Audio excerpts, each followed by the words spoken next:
Things are still falling apart in Kenya Kwanza. The center can no longer hold.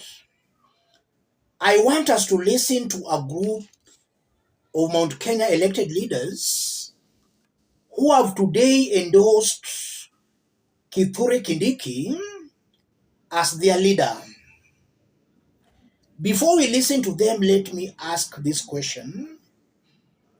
In 2013, Uhuru Kenyatta picked Ruto as his running mate. So the question is, if Uhuru Kenyatta could have not picked Ruto as his running mate, could have the Kalenjin nation voted for Uhuru? The answer is a very big no. The Kalenjin nation could have gone with William Ruto to any direction he could have chosen to. In 2022, Ruto picked Rigathi Gachagua as his running mate. Assuming William Ruto could have not picked Rigathi Gachagua as his running mate, could have the mountain voted for Ruto? The answer is a very big yes. The mountain could have still voted for Ruto, in that they had made their minds in voting for Ruto. So we should not compare Ruto and Rigathi Gachagua. We should not say that because Ruto outsmarted Uhuru Kenyatta, Rigathi will equally outsmart Ruto. Ruto and Rigathi Gachagua are two different personalities. Rigathi was just serving his first time as a member of parliament. William Ruto had been serving as elderly member of parliament for several years before Uhuru Kenyatta picked him as his running mate. So even in terms of experience, you cannot compare Ruto and Rigathi Gachagua. Rigathi is still learning the ropes of political maneuvers. Let's now listen to these Mount Kenya leaders, for their remarks are going to inform the basis of our analysis right now. We, as elected leaders from this region and its diaspora, on our own behalf and that of our people, unanimously resolve that our link to the national government to be the Cabinet Secretary for Interior and National Administration, Professor Kithure Kindiki, whose responsibilities in the executive includes the coordination of national government functions across the country. This declaration is issued on the 12th of September 2024, by the following members. We are going to share this report with you, so you'll be able to see the members present. We have 35 members with us here. Then we have some 13 members who are not here with apology, so it's a total of 48. But they are all in concurrence with what we have said. And since we are going to share this statement with you, you'll probably be able to look at it further. And with that, let's put those remarks into perspective for us to understand what they mean. Mount Kenya dominated counties. If you look at Kiambu, Nyeri, Nyandarua, Kirinyaga, Laikipia, Murang'a, Meru, Tharaka Nithi, Embu, they have got about 53 constituencies. Those are purely Mount Kenya dominated counties. I have not included Nakuru because it's somehow a mixture. But these ones I've named, they have got 53 constituencies. And from that press conference, 48 MPs have pledged their support. So, if at all those who have not pledged their support are with Rigathi, then Rigathi, out of all the Mount Kenya counties, he has only about five loyal MPs. The rest are not with him. Over 90% of Mount Kenya elected leaders are not with Rigathi Gachagua.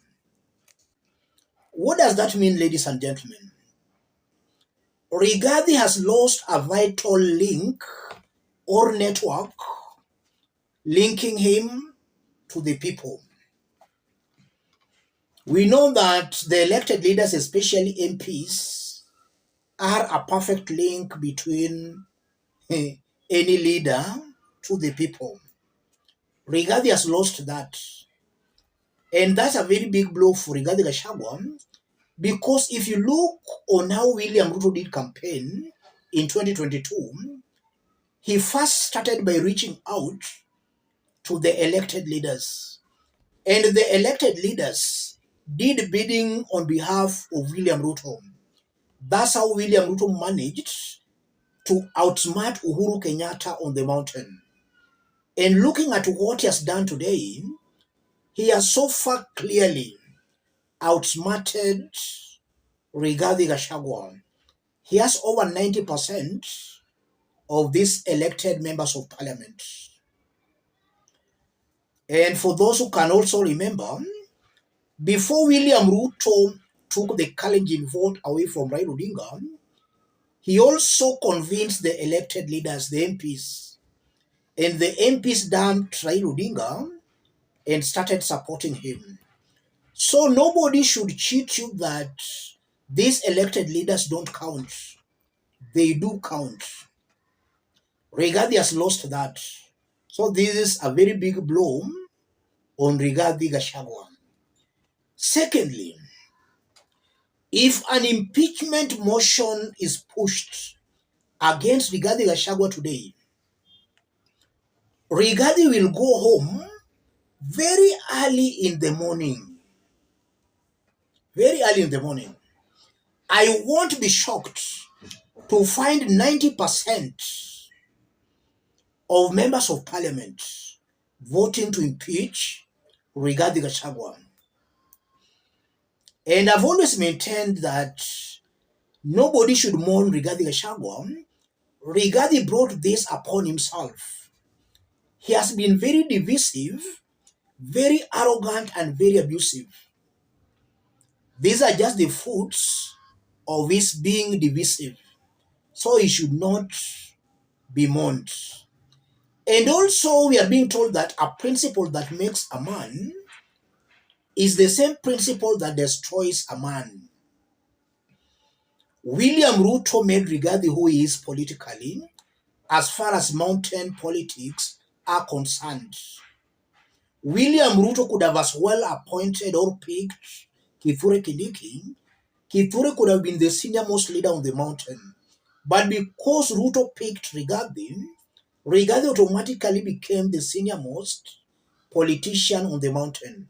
So Ruto made Rigathi the mountain's political kingpin, assuming that he is the kingpin. So because Ruto made him, Ruto can easily destroy him. And we are seeing Ruto is now destroying Rigathi.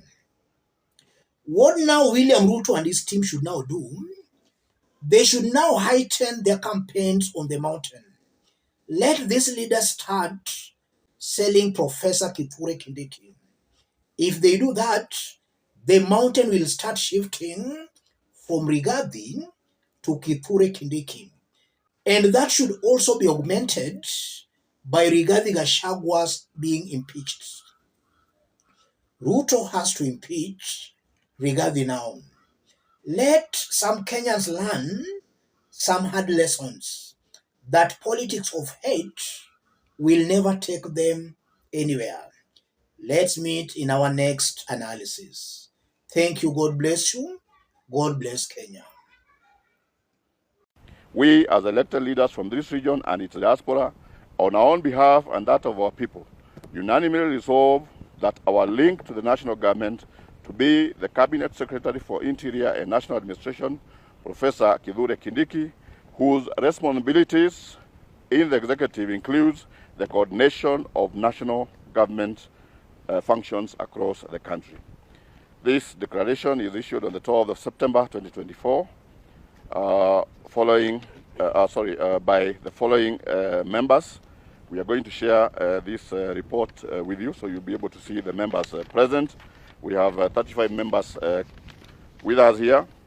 Then we have some 13 members who are not here with apology, so it's a total of 48. But they are all in concurrence with what we have said, and